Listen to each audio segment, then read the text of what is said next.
সময় যখন খারাপ হয় সোজা রাস্তাটাও নাকি বাঁকা হয়ে যায়। তেমনি করে বর্তমান সময়টা আমার যাচ্ছে খুবই খারাপ। সময়ের ব্যবধানে কাছের মানুষগুলাকে চিনতে পারতেছি, যাদেরকে আপন মনে করতাম তারাই আজ আমার পর হয়ে যাচ্ছে।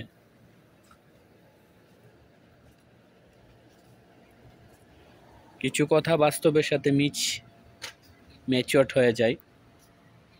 কথাগুলো হলো, প্রায় মানুষ বলে থাকে এবং জ্ঞানীগুণী লোকজন বলে থাকে যে যখন তোমার সময় খারাপ থাকবে তখন দেখবা তোমার কাছের আপন লোকগুলা তোমাকে ছেড়ে চলে যাচ্ছে এবং তোমার সঙ্গে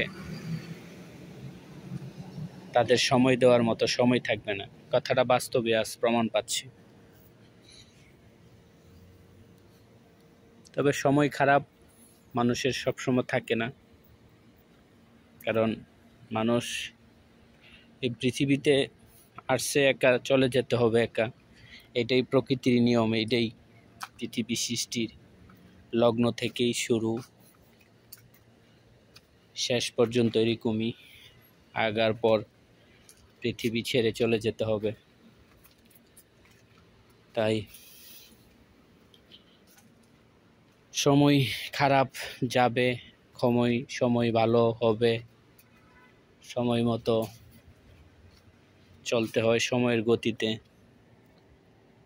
আসলেই মধ্যবিত্ত ফ্যামিলির ঘরে জন্ম নেওয়াটাই এক প্রকার, আমি আমার দৃষ্টিগুণ থেকে বলতে পারি যে এটা সম্পূর্ণটাই ভুল। মধ্যবিত্ত ফ্যামিলির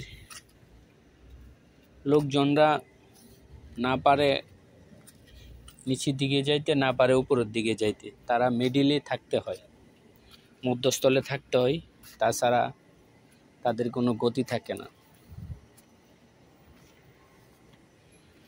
আমার বিষয়টা দিয়ে বলি, আমার প্রবাস জীবনের কেরিয়ার আমি কাউকে প্রকাশ করতেও পারি না, আর প্রকাশ করতে চাইও না। তারপর আজকে কেন জানি মনটা উদাস হয়ে গেল কিছু কথা আপনাদের সাথে শেয়ার করার জন্য। তাই আজকে ভাবলাম যে আপনাদের মাঝে কিছু কথা বলে নিজেকে হালকা করি। কেন জানি আজকে আমার মনটা খুব ভালো যাচ্ছে না, খুব উদাস লাগছে, নিজেকে খুব অসহায় মনে হচ্ছে। জানি না উপরওয়ালা কপালে কি লিখেছে। সময় যাচ্ছে, কাজ করতেছি, আজকের দিনটা যে কেন আমার কাছে এমনটা লাগতেছে আমি নিজেও বুঝতে পারতেছি না। খুব অসহায় লাগতেছে। আমার প্রবাস জীবনটাই আসলে দুঃখে দুঃখে গেল। সুখ বলতে আমার কিছুই রইল না। আমার দুঃখে দুঃখে জীবনটা গেল, কারণ না পারিলাম কোনো কিছু করতে, না পারিলাম কোনো কিছু তৈরি করতে। শুরু থেকেই আমার কপালটা যে কেমন একটা ভাঙন পড়ে গেল, আর সেই শুরু ভাঙন কপালটা থেকেই আমার ভাঙতে ভাঙতে আজকে দীর্ঘ 8 বছরে পা রাখলাম প্রবাস জীবনে। প্রবাস জীবনের শুরুতে আসার সময় নিজেকে খুব আনন্দ ফিল করতাম যে প্রবাসে আসবো, আইসা 2টা টাকা কামাবো, পরিবারকে সুখী করব, নিজেও একটা কিছু স্বাবলম্বী হব, নিজে প্রতিষ্ঠিত হব। তবে ভাগ্যর কি নির্মম পরিহাস, বোঝা বড় দায়। হয়তো আমার কথাগুলা কারো মনে লাগতে পারে বা বুঝতে পারে, আবার কিছু কিছু মানুষ আছে, আমার আপনজনই আছে, আমার কথাগুলা শুনলে তাদের আনন্দ ফিল হবে, বুঝতে চাবে না যে আমি কি বোঝাতে চাচ্ছি বা কি বলতে চাচ্ছি। যারা বুঝার তারাই বুঝবে। যাই হোক, মূল কথায় আসি। প্রবাস জীবনে আসার পরে আমি প্রথম 1 বছর ভালোই কেটেছিল। প্রিয় বন্ধুরা, আমার ইউটিউব চ্যানেলে যারা আমার সাবস্ক্রাইবার আছেন, দয়া করে আমার কথাগুলো শুনবেন। আমি একজন ছোট কন্টেন্ট ক্রিয়েটর, বড় আশা নিয়ে আমি ফেসবুক পেজও খুলেছি, আমি একটা বড় আশা নিয়ে ইউটিউব চ্যানেলটা খুলেছি। যদি আপনাদের ভালোবাসা এবং ভালোবাসা দেন আমাকে বা ভালো লাগে আমাকে, আমার চ্যানেলটা সাবস্ক্রাইব করবেন। আপনাদের ভালোবাসা উৎসাহ পেলে হয়তো বা আমি এগিয়ে যেতে পারবো। তো মূল কথায় আসি, আমি যখন প্রথম সৌদি আরবে ঢুকি তখন আমার 1 বছর মোটামুটি ভালোই কেটেছিল। ছোটোখাটো একটা কর্মটর্ম করতাম। যাই হোক, যেই মাত্র এই দেশের নিয়ম আছে, যারা আমার ইউটিউব চ্যানেলে সাবস্ক্রাইবার যদি কেউ প্রবাসী থাকেন বা সৌদি আরবে থেকে থাকেন তারা হয়তো বুঝবেন।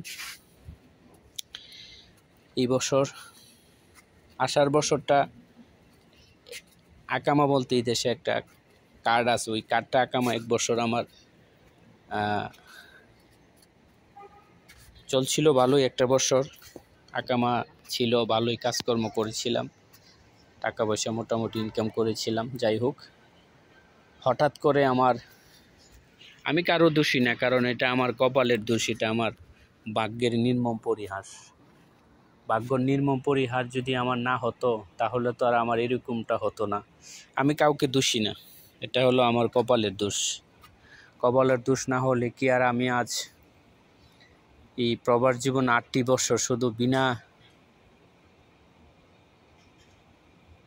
স্বার্থে পরিশ্রম করে যাচ্ছি, কোনো কিছু করার মতো এরকম করতে পারি নাই। আমি যে নিজের কোনো কিছু করব সেটাও পারি নাই। কারণ আমার কথাগুলো আপনারা মন দিয়ে শুনবেন প্লিজ, দয়া করে। যাই হোক, 1 বছর কেটে গেল, একটি আকামা দিয়ে সেরে 1 বছর কেটে গেল। তারপর থেকে আমার কপালে নেমে আসলো দুর্ভাগ্য সময়, কষ্টের সময়। কষ্টের সময় কি, এই দেশে একটা কার্ড আকামা বলতে মানে আপনার আকামার মেয়াদ শেষ হয়ে গেলে আপনি হয়ে যাবেন অবৈধ। আর সেই অবৈধর মধ্যে আরেকটা অবৈধ আছে, যেটাকে খরুপ বলে, আমরা বাংলাদেশে বলে লাল কালি আর কি। লাল কালির দাগ দিয়ে দিছে আমার কার্ডটার মধ্যে। আমি যেই কফিলের আন্ডারে আসছিলাম সেই কফিলে আমাকে লাল কালির দাগ দিয়ে দিছে। জানি না কি কারণে দিয়ে দিছে, এটা আমার হয়তো ভাগ্যের নির্মম পরিহাস, হয়তো আমার এরকম হয়েছে। আমি কাউকে দোষী না, এটা হইলো আমার কপাল। কপালেই সব কিছু, মানুষের সবার কপালে সব কিছু হয় না। তারপরে এইভাবে চলতে থাকলো দীর্ঘ 2 বছর, 3 বছর, এইভাবে 4 বছর, 5 বছর চলতে থাকলো। টুকটাক কাজ করতে রইলাম এবং টাকা পয়সা ইনকাম করতে রইলাম। যাই হোক, এই 5টা বছর যে কিভাবে কাটছে একমাত্র যিনি আমাকে সৃষ্টি করেছেন, মহান আল্লাহ পাক, উনি হয়তো অনুভব করতে পারবে যে আমার সময়গুলা কিভাবে কাটছে।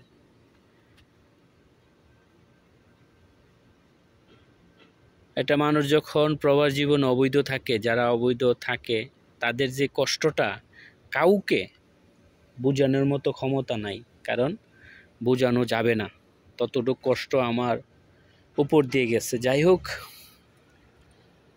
তারপরে এই দেশের গভর্নর, অর্থাৎ এই দেশের যেটাকে বলা হয় রাজা, এই দেশের রাজা ঘোষণা করলো অবৈধ লোককে বৈধ করা হবে। এখানে একটা সূত্র রেখে গেছে যে যারা অবৈধ 5 বছর, 6 বছর, 10 বছর আকামা বিহীন বা আকামা ছাড়া, তারা পিছনের আকামা ঢেলে, মানে পিছনের যত আকামা টাকা সরকারের ঘরে জমা দিয়ে বৈধ হতে হবে। তারপর আমি 5 বছর আকামা ছাড়া ছিলাম। এই দেশে একটা আকামা বানাইতে গেলে আপনার কারো লাগে 10,000 রিয়াল, কারো লাগে 12,000 রিয়াল, কারো লাগে 8,000 রিয়াল। সর্বমোট আমার 42,000 রিয়াল আকামা বাবদ চলে গেল। 42,000 রিয়ালে বাংলাদেশে প্রায় 18 লক্ষ টাকার মতন আসে। সেই 18 লক্ষ টাকা আমি তিলে তিলে জমানো কষ্টের টাকাগুলা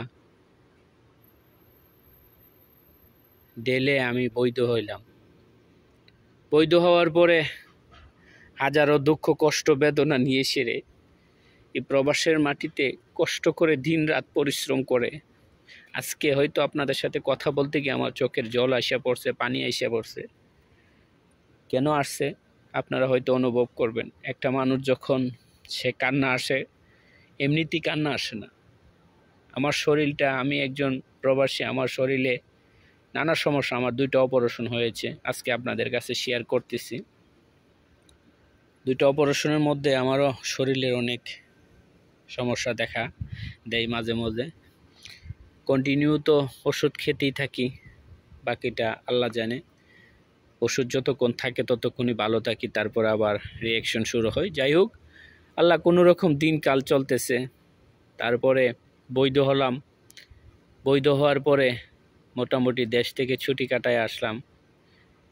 আসার পরে আমার নসিবটা এতই যে শুরু থেকে যেই কাজে শুরু করেছি সেই কাজে আজও পড়ে আছি। কিন্তু বিষয়গুলো হচ্ছে, কিছু কিছু ক্ষেত্রে দেখা গেছে আপনার সামনে যখন আপনার আপনজন থাকে, সে আপনজনটা হয়তো বা একটু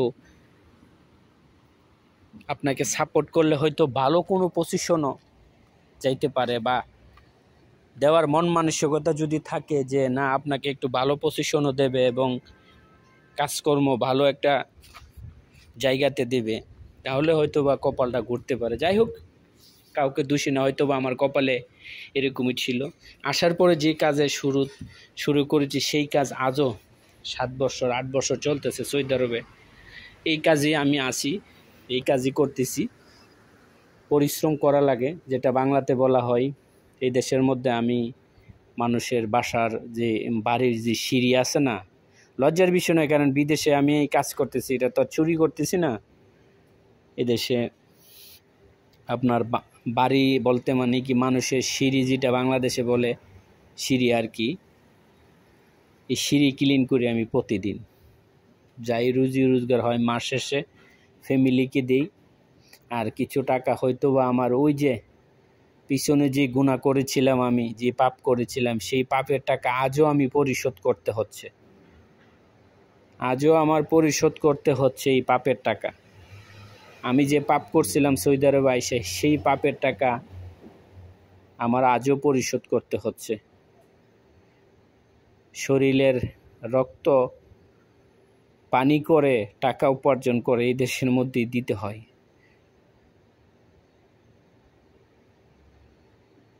আকামার খরচ দিতে হয়, সব কিছু দিয়ে এইভাবে দিন চলতেছে। যাই হোক, আপনাদের মাঝে অনেক কিছু বললাম। আপনারা যারা আমার ভিডিওগুলো দেখেন, আপনাদের কাছে রিকোয়েস্ট, আপনারা আমার জন্য একটু দোয়া করবেন। আমি আপনাদের কাছে দোয়া প্রার্থী, সবাই আমার জন্য দোয়া করবেন। আল্লাহ পাক যাতে আমার সামনের দিনগুলি ভালো কাটাই, আমার আল্লাহ পাক যাতে আমাকে ভালো একটা চাকরির ব্যবস্থা করে দেয়, সেই দোয়া সবার কাছে চাচ্ছি। তো ভিডিওটা দীর্ঘক্ষণ হয়ে গেছে, বড় হয়ে গেছে। তা আমার কথাগুলি যারা হয়তো বুঝতে পারবেন, আর কিছু আপনজন আছে আমার কথাগুলো হয়তো বা শুনে তারা মনে আনন্দ পাইতে পারে।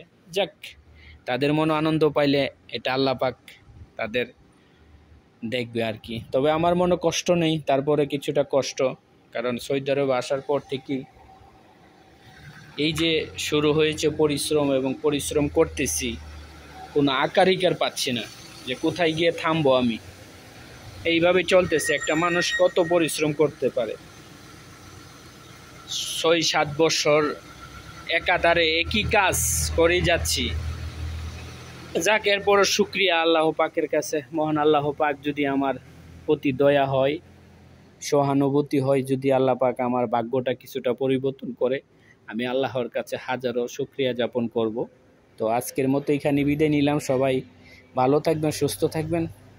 প্রিয় বন্ধুরা, আমি একজন ছোট কন্টেন্ট ক্রিয়েটর হতে যাচ্ছি। আপনারা যদি আমাকে দয়া করে কিছু সাপোর্ট করেন এবং আমার ইউটিউব চ্যানেলটা যদি আমাকে সাবস্ক্রাইব করেন এবং পাশে থাকেন, আপনাদের প্রতি চিরকৃতজ্ঞতা থাকব। সবাই ভালো থাকবেন, সুস্থ থাকবেন। কথার মধ্যে যদি আমার ভুল প্রান্তি হয়ে থাকে আমাকে ক্ষমার দৃষ্টিতে দেখবেন।